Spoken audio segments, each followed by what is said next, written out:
Hey, what's going on, everyone? Welcome to WatchReport.com. My name is Kenny, and this week we're going to be taking a look at a fairly new release from AVI-8, the addition to their pilot collection, the Supermarine Seafire. So let's go ahead, let's take a further look at this watch. Okay, so here is the newly released Supermarine Seafire from AVI-8. The overall retail price tag for this watch is $450 off of AVI-8's website. And there is actually 4 models that you can choose from when selecting your Supermarine Seafire. As you can see here, they have the rose gold case. They also have 2 stainless steel cases that you can choose from, as well as a black PVD coated case. So you can go ahead on their website. It's AVI-8.co.uk, and make sure you go ahead, click on their collections, and check out the new Supermarine Seafire that you see here. So you can go ahead there and check out the other casings that they provide. So we'll go ahead, we'll take a quick spin of the watch here prior to breaking it down and seeing what we get for the whole $450 price range from AVI-8.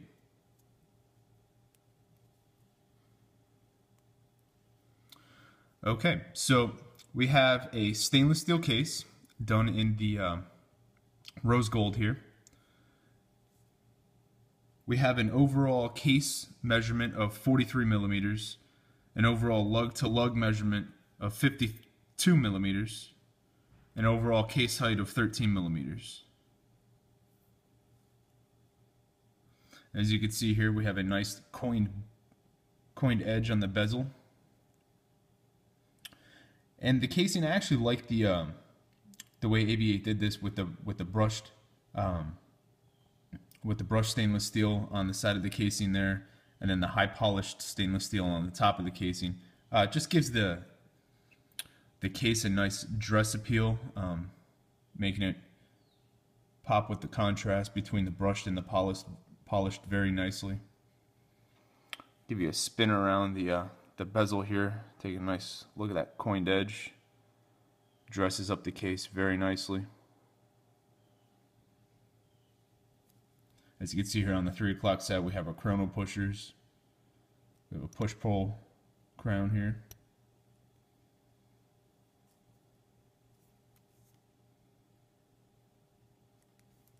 Alright, so let's go ahead, we'll take a closer look at the dial here. Now the dial on the Supermarine Seafire, in my opinion, I think they did a really good job of it. As you can see, try and bring you in here real close, pardon the glare. There you go.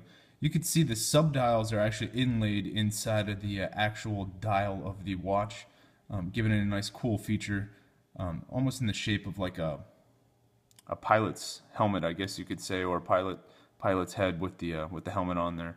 I guess you kind of have to use your imagination there, but that's where mine takes me with that. So I think it's a nice touch that they added the inlay there for the sub-dials, just dropping the whole area into the dial there.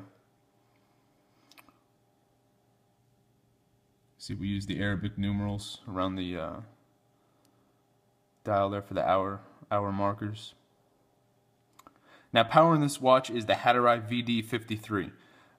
I am not too familiar with this movement. It is a Seiko movement.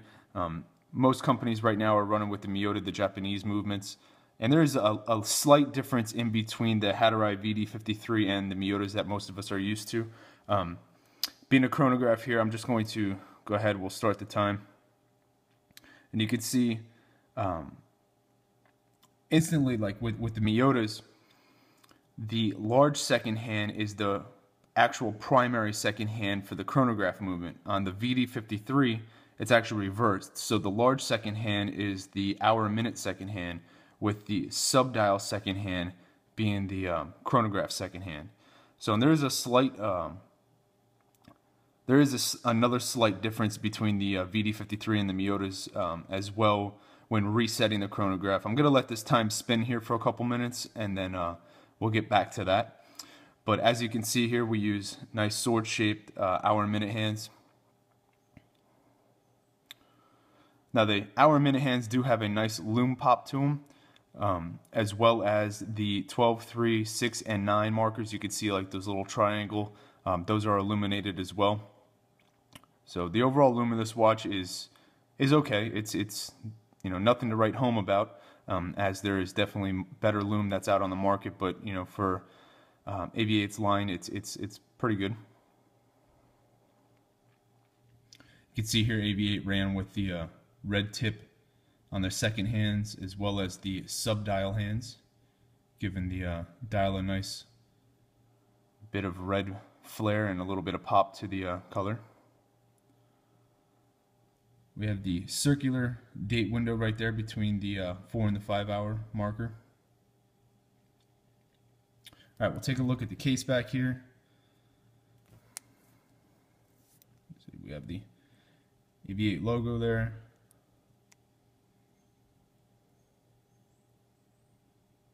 As well as the strike hard, strike sure motto there for the Supermarine Seafire. There we go.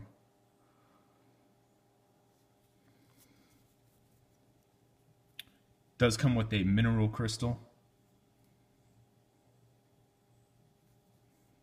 We'll take a look at the bands here. Get like a distressed leather band with the Supermarine Seafire. I'll bring you in real close, see if we can get a little bit better detail on that. There you go.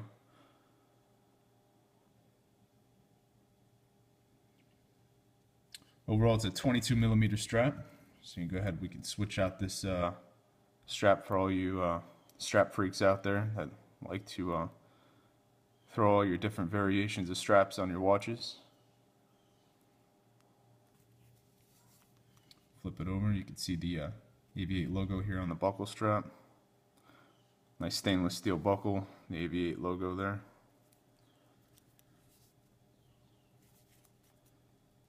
Genuine leather stamp. Alright, so we'll shoot back to the movement here. As I just mentioned a couple minutes ago with the VD53, there is a little bit of a difference with the chrono timing. I am going to stop the chrono here. You can see the second hand stop. Now, this is your hour and minute marker right over here. So you can see it's been roughly about 3 to 4 minutes since I started the chrono timer.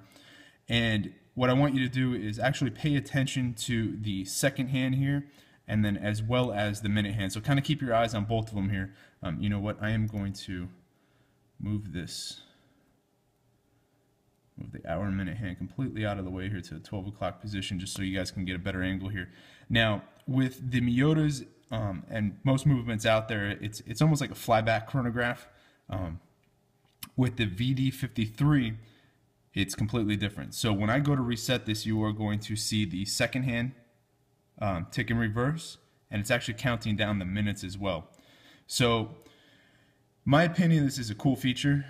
If you are timing something and say you time it for 15 minutes, you're gonna have to watch this second hand go back 15 times, and as well as the hour and minute marker there on the sub-dial.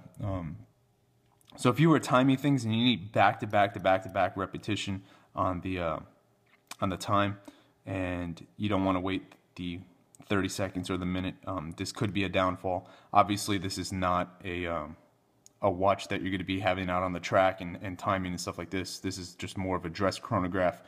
But it is just something I'm pointing out there just because I'm not so familiar with the Hatterai VD53, and I thought it was a cool feature. And most of you that do not know about the VD53 and the chrono timing and stuff like that, so just thought I'd point that out there to you. Not a huge ordeal, like I said. I actually think it's a cool feature that you can just watch the second hand and the minute hand go ahead and go in reverse there. But some people are a little different in their opinion, and they'd rather just have like the flyback chronographs. So just throwing that out there. So we'll just go ahead, we'll spin this around one more time. Give me a nice look again at the AVI-8 Supermarine Seafire.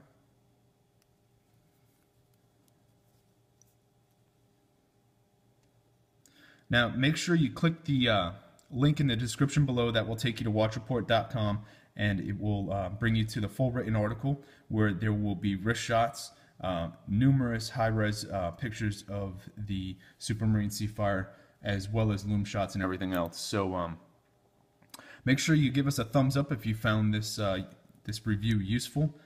Make sure you subscribe to Watch Report on YouTube, as well as Twitter, Facebook, and Instagram for all of your latest video and hands-on reviews, as well as written articles for WatchReport.com. So there you are, guys, the AVI-8 Supermarine Seafire. And again, my name is Kenny from WatchReport.com, and I hope you enjoyed the review. Have a great day, everyone.